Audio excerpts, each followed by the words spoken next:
The Second World War had ended in victory, and new excitement and hope was in the air.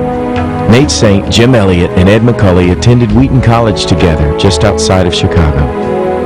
Nate had served as a mechanic in the war and was 2 years ahead of Jim and Ed. He left for Ecuador with his new bride Marge to pursue his two greatest passions, which were flying and missions.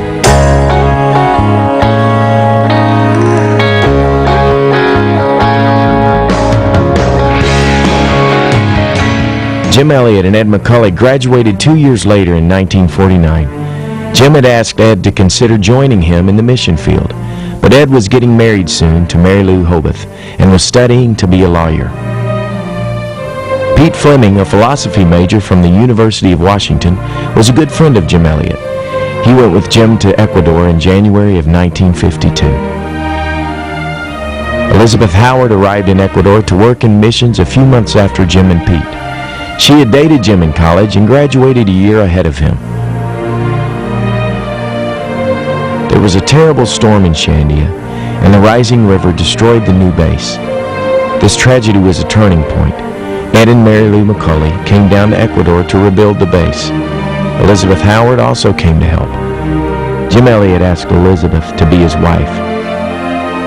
Shortly after that, Pete renewed his courtship with Olive Ainsley. They were married in the United States. Pete and Olive were stationed in Puyapungo. Jim and Elizabeth in Shandia. Ed and Mary Lou in Atahuno. The common contact for them all was the Saint Base in Shelmetta. The airplane was the only efficient means to deliver supplies. Where there was no runway, Nate invented ways to make those deliveries.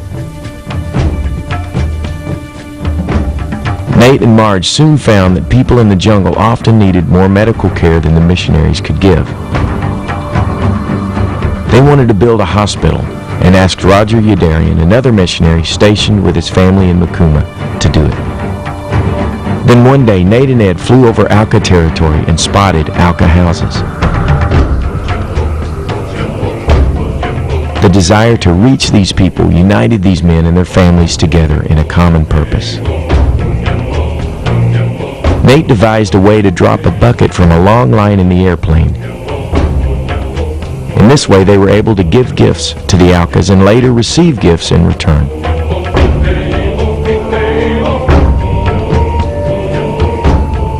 One day, Nate spotted a sandbar he thought he could land on, and they made plans for face-to-face contact.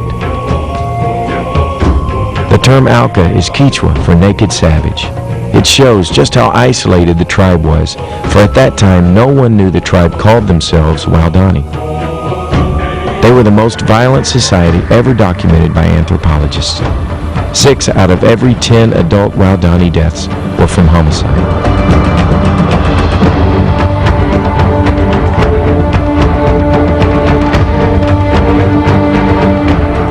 Love drove the missionary families to go to whatever length they had to in order for the Waodani to hear about Jesus Christ.